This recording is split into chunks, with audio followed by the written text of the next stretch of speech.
Okay, good evening, guys. I want to quickly go over Cramblin today, and I just want to make sure that everybody doesn't think that I'm going to keep sending these talks out so people don't understand.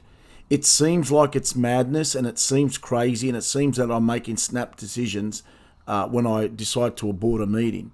But trust me, 20 years in this game, there's never a last race. There's never a meeting that I go, oh, I'm just going to abort for the sake of aborting.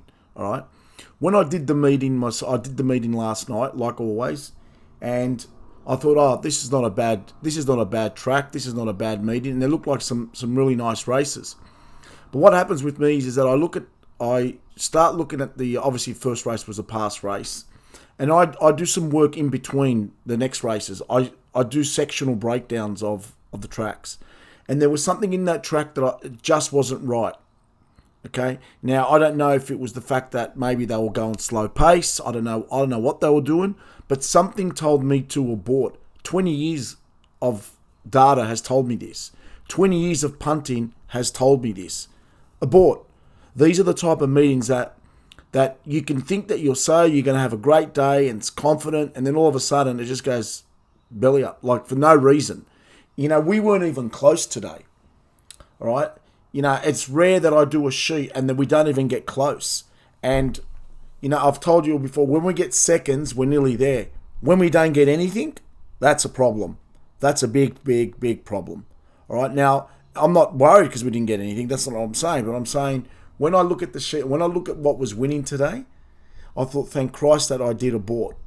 Right. Now, the abort came very early. It basically came after race one. Race one and two, I didn't even bet.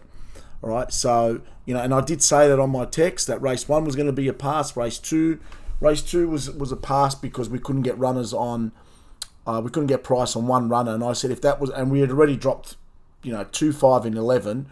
We didn't get price, I think, on number 4 or number 7.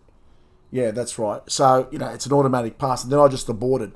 What I did, I got another guy that does all my clocking, and we do all that. We do some analysis during the meeting. Okay, I'm always working. I'm always trying to work out what's going on here. And the reading came out that this track is no good. Now, when I do a meeting, all right, I emphasize a lot on the tracks. Now, I can tell after 2 or 3 races what's going on. And that's why I said hold off. Until I have a good indication. I said obviously by race 3 or race 4, whatever it was. Okay, so the money that we've saved on aborting is unbelievable. Even if sometimes we're having 1 or 2 bets, then we abort. So be it. It's just this time I'm not happy. This is very, very normal for me. The last 2 years I've aborted on so many meetings. It's not funny. I bought probably more than I actually bet on meetings. So it's all normal, and that's why this is not a bet and forget system. Bet and forget systems don't factor in anything. They'll just give you a sheet and away you go, and then, by the end of the day, you probably have 3 or 4 bets and you probably 3 or 4 favourites and they've lost, and that's it. We factor in so many things during it. That's why we are a live service, and that's why we're not a bet and forget. So I don't want anyone thinking that I'm aborting because, he just wants to abort. No, I don't abort for no reason. As I said in my text, there were some really good, nice betting races. But when we pinpoint what's wrong with a track, when in doubt, pull out. And we were spot on today. Had we kept betting, had I not aborted when I told you to abort, you would have got killed. All right?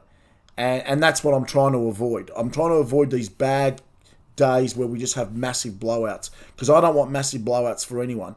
So again, the next 2 or 3 days there's going to be a lot of abort meetings. The east coast of Australia is a mess. Okay, now I'll always do sheets. I do sheets all the time. And that's my job. I just keep doing sheets and I keep doing sheets. And I'll send out if you want me to send them out. I mean, I had Gosford and the Sapphire Coast already, but I thought I'm not going to send it.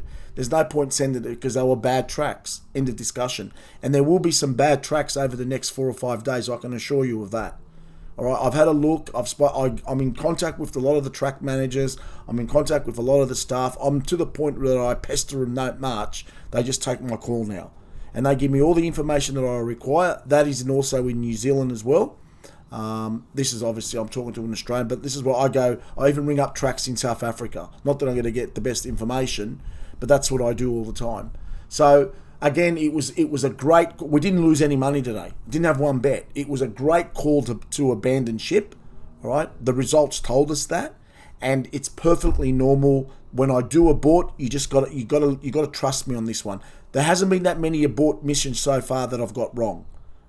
So as I said, if you've been following me enough now, you'll see that I'm about 30% wrong and 70% right. I'd rather be on the 70% right. The 30% that I get wrong, so be it. But, you could see that these abort missions are saving us so many units, and it is critical.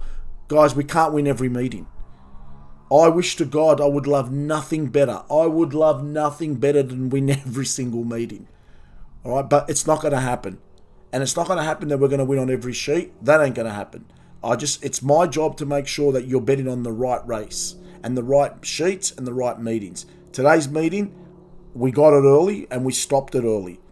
There was no damage. All right, you can see what happened. You can see with the results, it would have been catastrophic today had we kept betting. And I'm so glad that I made the call.